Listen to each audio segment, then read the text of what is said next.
Welcome to this tutorial on how to invest in European stocks using Fidelity. Investing in European markets can provide a diverse range of opportunities for growth, so let's walk through the steps to get started. First, you will need to open a Fidelity account if you don't already have one. Visit the Fidelity website and follow the prompts to create an account. Make sure you have your personal information and identification documents ready, as you will need them to complete the registration process. Once your account is set up, you can fund it using a bank transfer or other accepted methods. Next, research the European stocks you are interested in. Fidelity offers a comprehensive research platform that allows you to access analyst reports, stock ratings, and market data.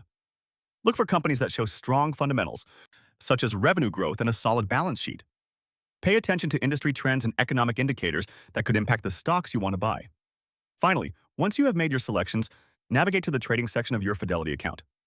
Input the stock symbol, choose the number of shares you want to purchase, and review the order before submitting it. After your order is executed, keep an eye on your investments. Regularly review your portfolio and market conditions to make informed decisions about when to buy or sell your stocks. Happy investing!